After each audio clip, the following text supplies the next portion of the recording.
Hello everyone, welcome to the microeconomics class. Today we're going to solve the problems related to session 2 and 3. Let's start. So, the first exercise, Gina usually pays a price between 3 and 5 euros per gallon of ice cream. Over that range of prices, her monthly total expenditure on ice cream increases as the price decreases. What does this imply on her price elasticity of demand for ice cream? So this is exercise 1. So Gina consumes, her total expenditure on ice cream is higher, okay, when the price of ice cream decreases. What does this mean? That ice cream is elastic. Why? Because with the variation of the prices, Gina can decide whether to buy it or not. So she's not forced to buy it even if the price of ice cream increases. Okay, let's move on exercise 2. The current price of gasoline, it's $1.60. The short-run demand elasticity for gasoline, it's minus 0.2. The consumption is 375 million gallons per day. And what happens if the price of gasoline changes? It increases to $180 per gallon. So what will be this increase in price? How does this increase in price going to affect the consumption on gasoline? So we know the initial price is $1.60. The elasticity of gasoline at that moment is 0.2. The consumption is 375 millions of gallons. And now the price rises to $1.80. So what does, I repeat, this increase in price, how does it affect consumption? How do the people react to this price increase? So the teacher gave you a formula. I'm going to simplify it. You do the consumption minus your elasticity times the difference in the prices over the old price times the consumption. And this gives you approximately 365.6. What does this mean? That even if the price increased, the consumption barely changed. And why this happened? Because we can analyze our elasticity and see that this is extremely inelastic because it's greater than -1. So this is a reason why we could have already predicted this, because our inelasticity is extremely inelastic. And this is exact amount of how consumption changes. Then what happens? In the long run, the demand elasticity for gasoline changes. So we now have a new elasticity, which is minus 0.7. And it's going to ask us, how does this new elasticity going to affect the consumption in the long run with this increase in price? So once again, we do the same formula. We use our new elasticity.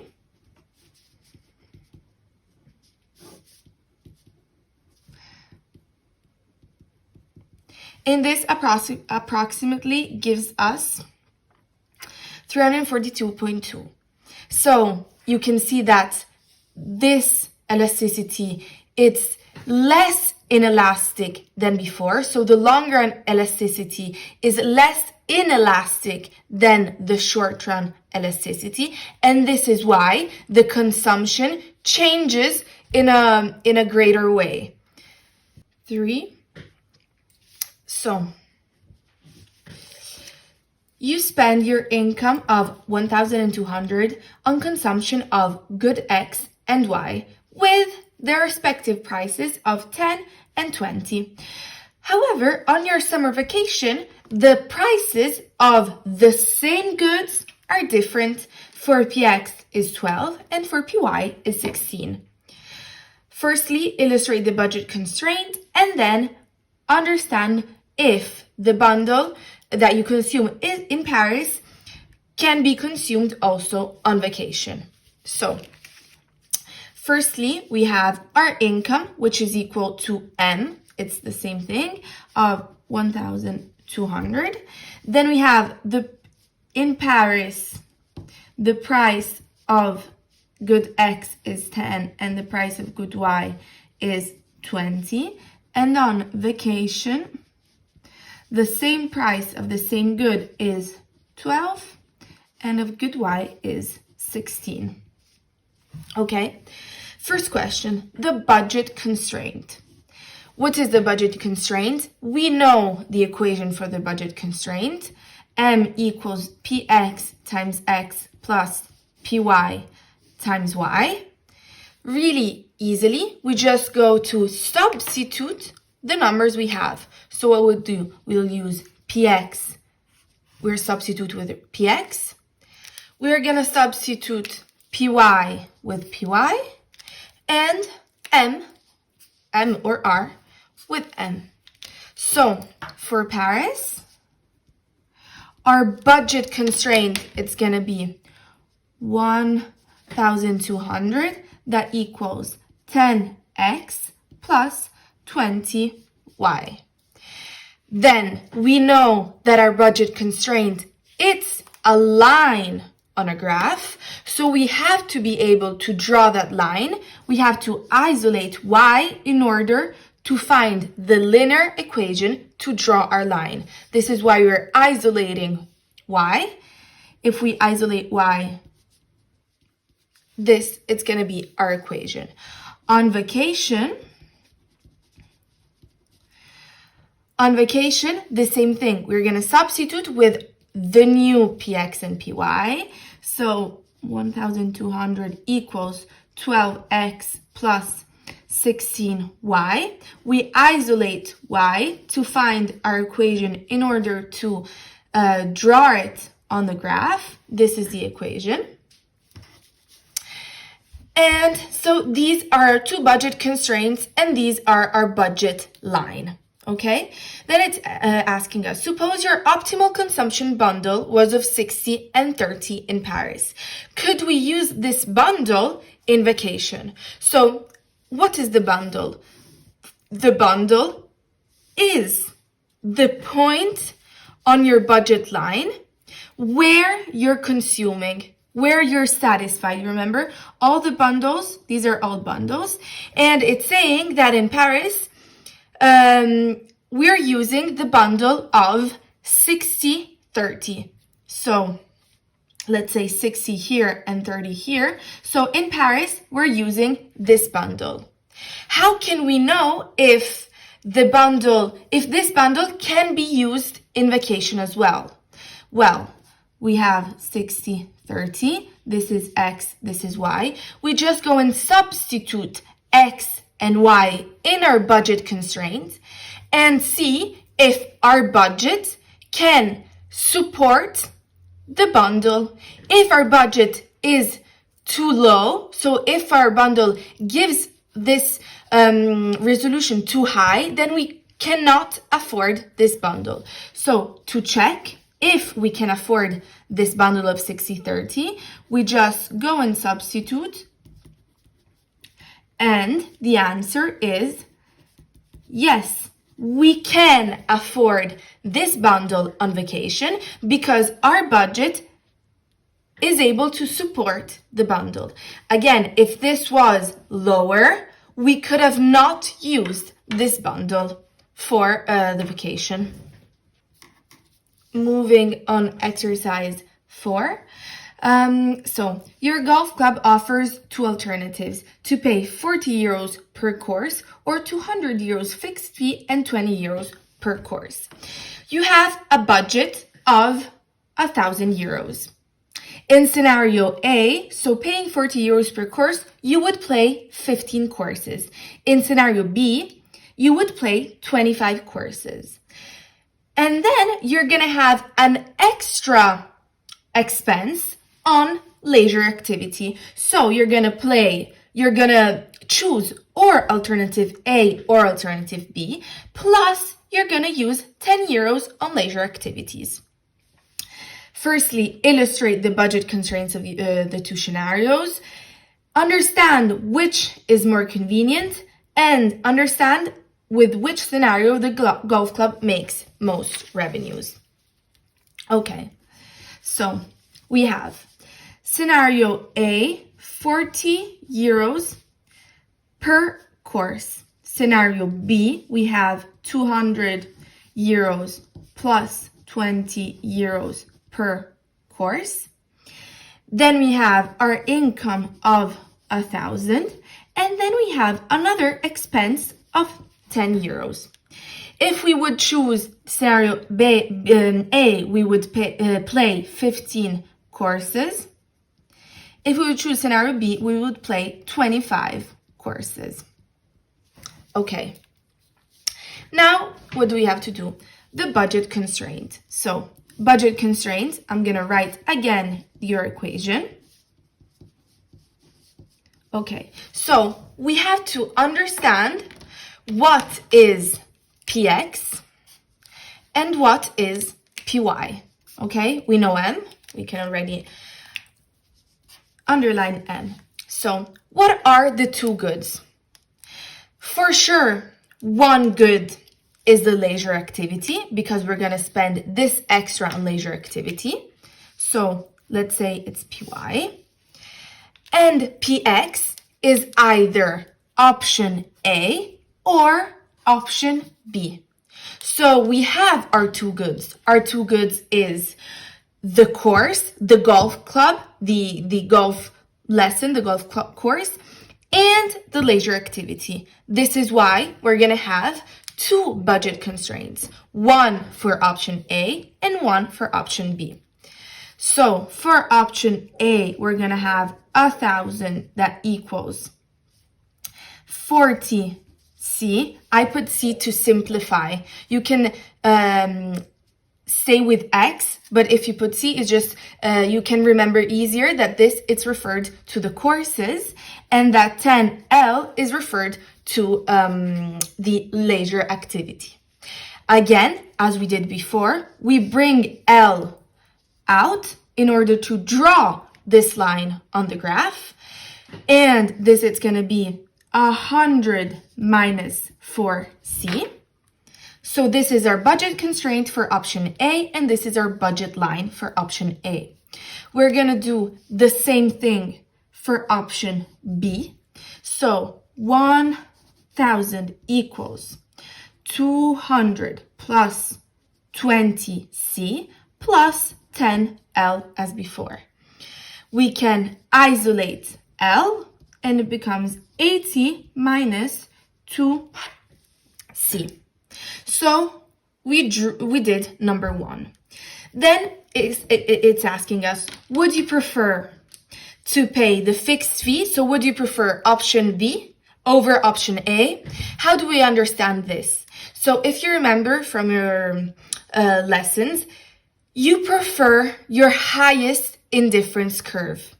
The indifference curves, it's the intersection they have with your budget line. And it's in that exact point is the bundle that you prefer. So what do we have to search? We have to understand the bundle that will make intersect our budget line with our indifference curve. And then we compare the two and analyze which is higher to determine if we would prefer option B or option A. Let's do it to make it simpler. So, looking at this equation, do we have C? For option A, we have C. We're playing 15 courses. So, we just substitute 100 minus 4 times 15, which is equals to 40. So our bundle here is 15 and 40. We do the same thing for scenario B. So L equals 80 minus 2 that multiplies 25. And this equals 230. So our bundle in scenario B is 25 and 30. So now that we have these two bundles, we place these two bundles on our budget line, and we see, then we can draw the indifference curve, and we can see which indifference curve is higher, and so which bundle do we prefer. So I'm gonna draw an approximate graph. If you use GeoGebra, it's much easier over whatever app that draws you a graph. Approximately, here we have 40 and 80.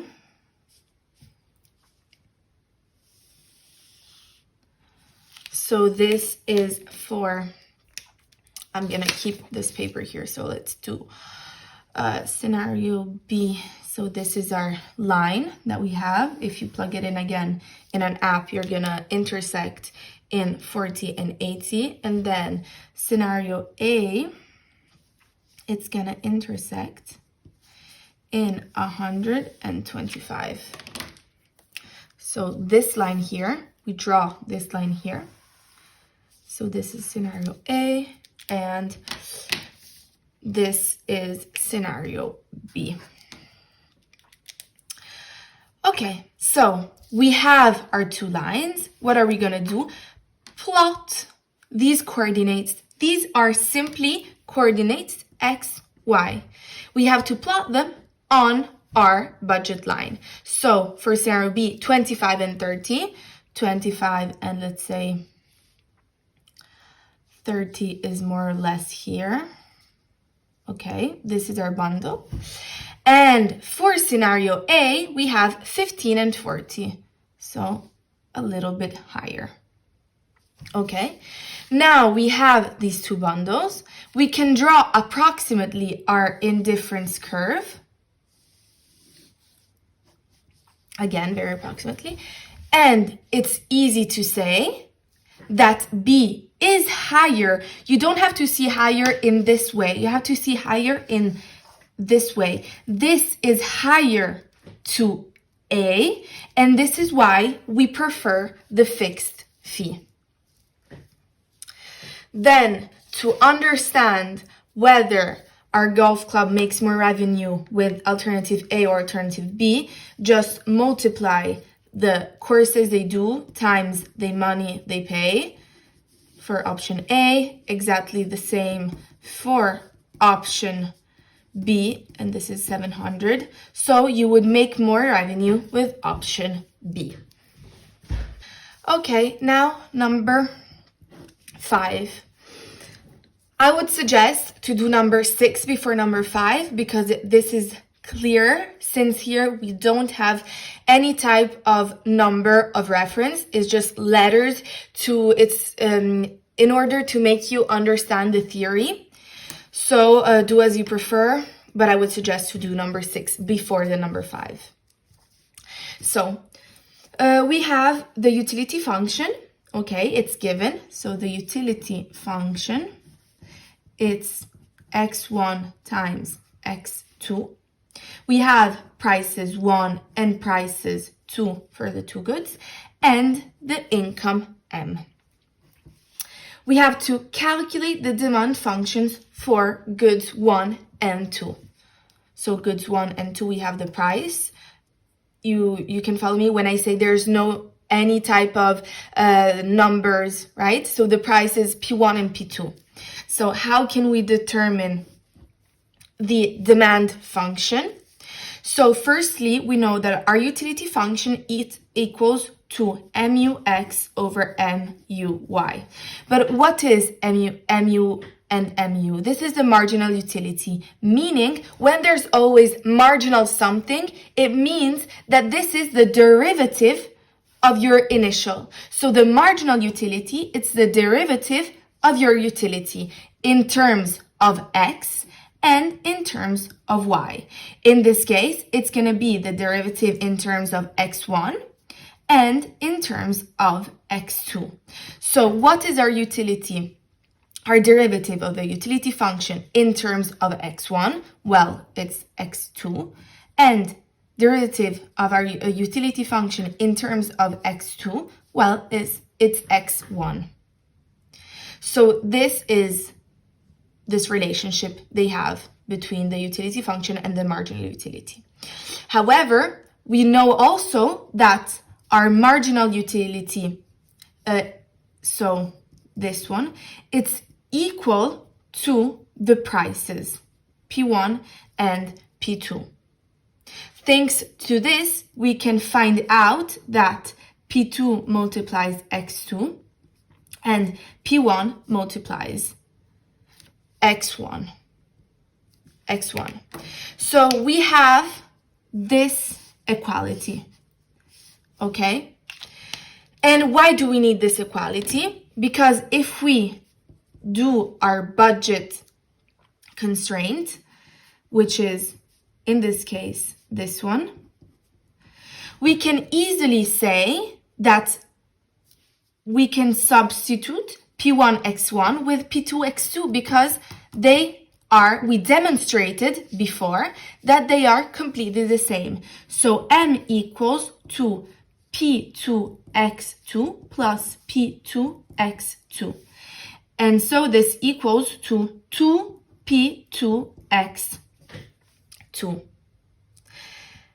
It's asking us the demand function for goods 1 and goods 2. So good in this case, this is X2 is good 2.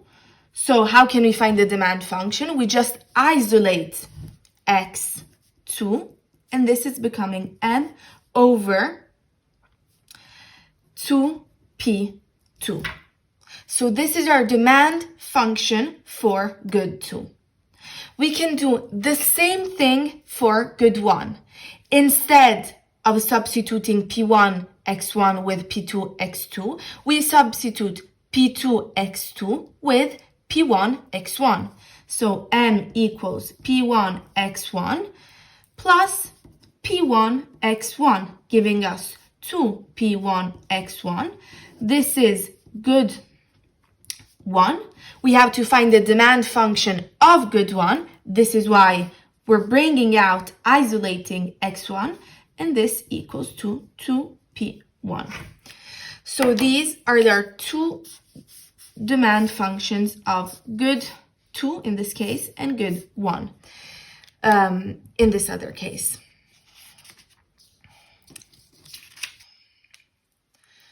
Okay, let's do number 2. So calculate the income elasticity of good 1 and classify those goods. So if you remember, when a good is a normal good, it means that higher is your income, the more you're buying of that good.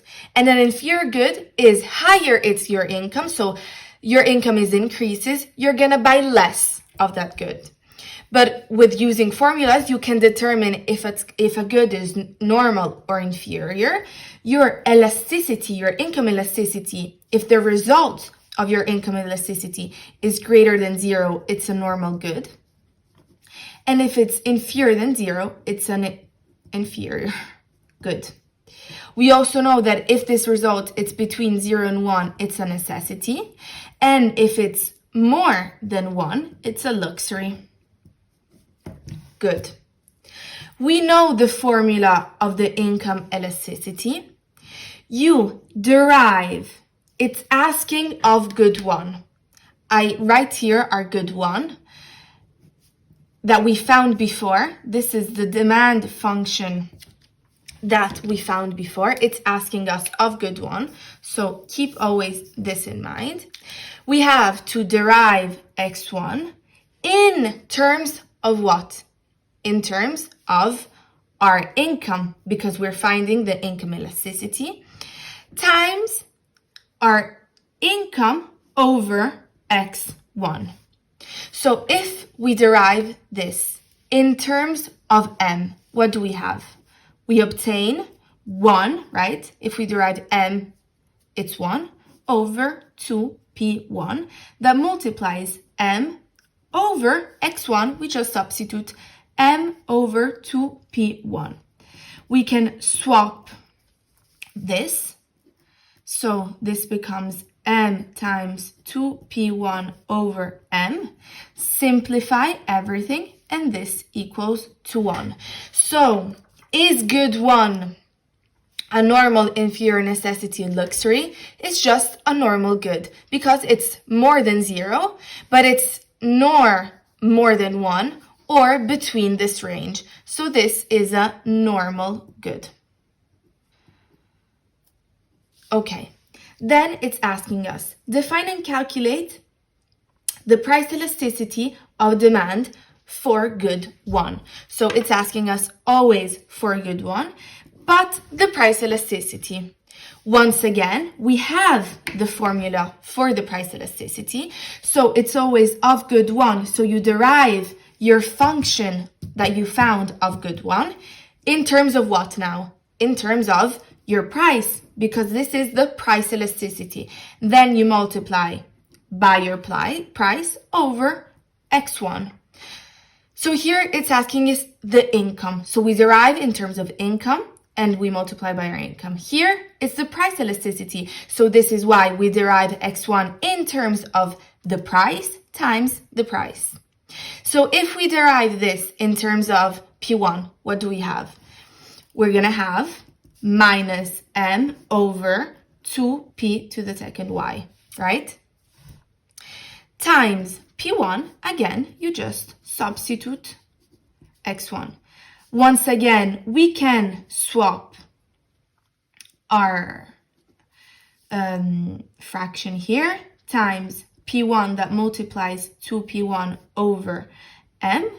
And then what can we do? Just simplify everything down. And this equals to minus 1. So our price elasticity for good 1, it's minus 1. Fourth and last question that it's asked us, are these two goods substitutes or complements?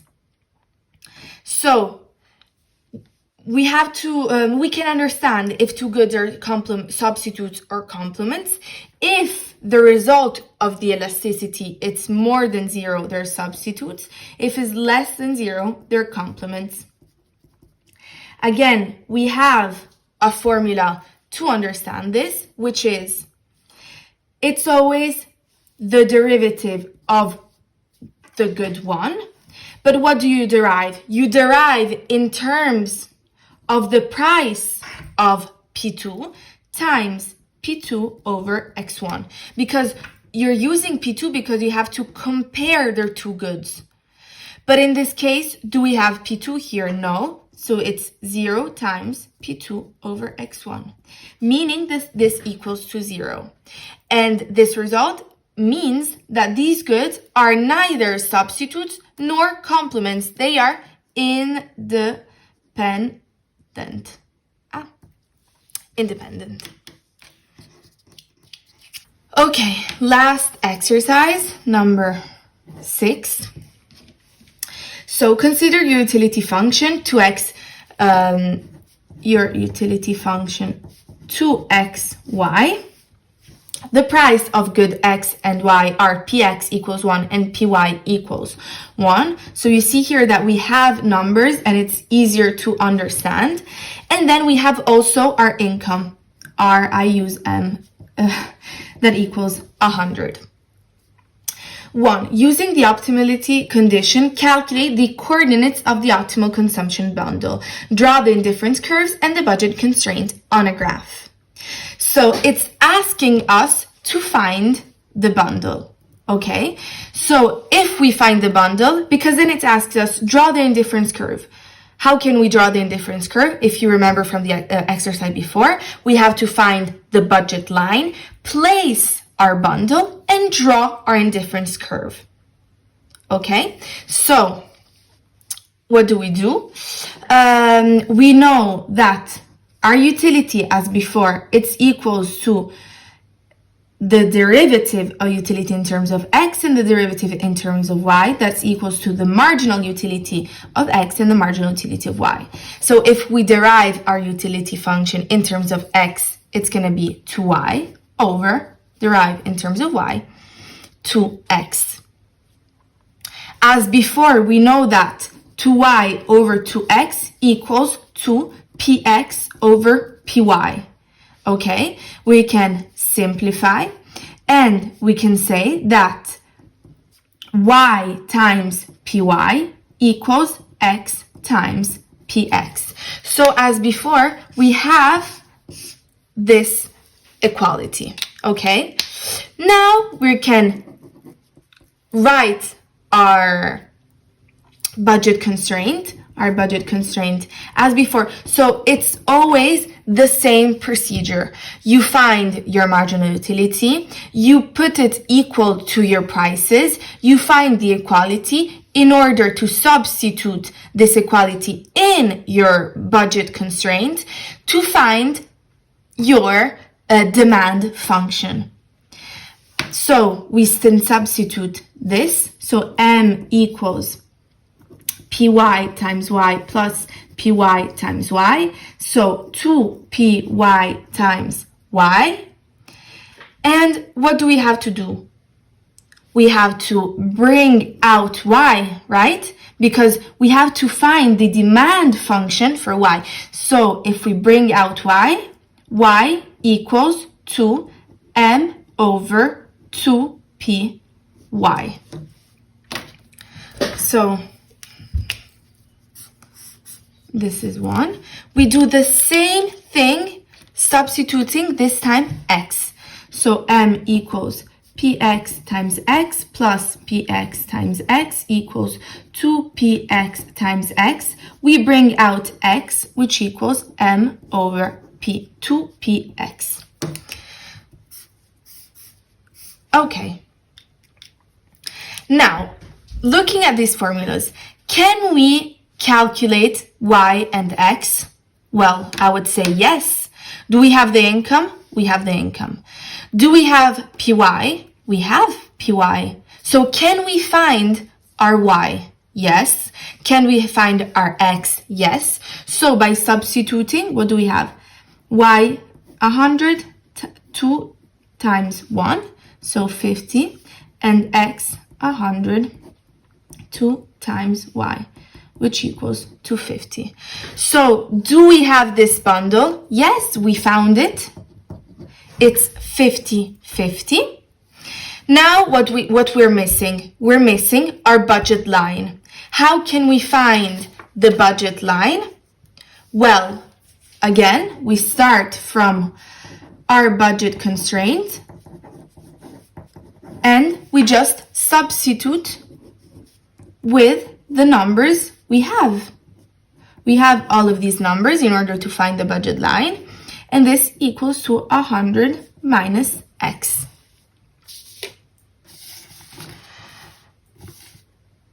So let's draw an approximate graph. This is our budget line. We have 50-50, so let's say here 50 and 50.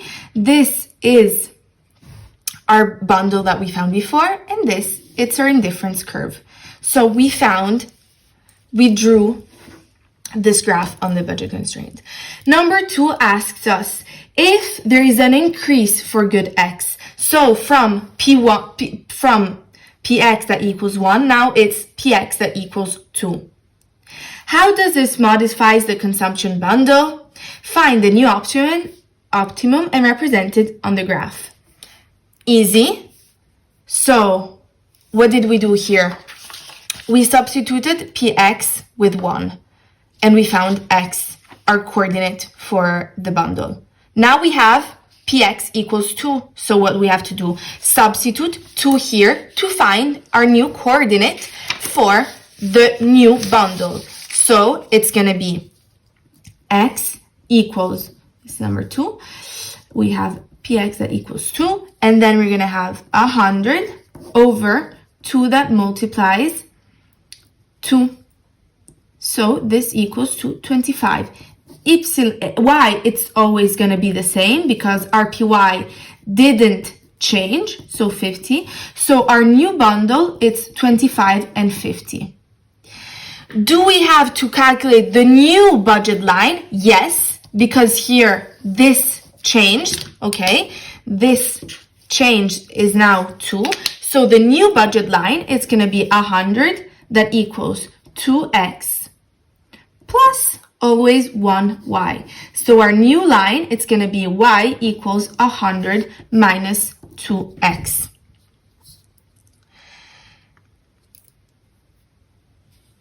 If we're going to draw this, you draw it on the same line. Let's say it's going to be tighter, and then you have 25 here and 50 here. And so this, it's our new budget line with a new bundle of preference, and this is our utility function.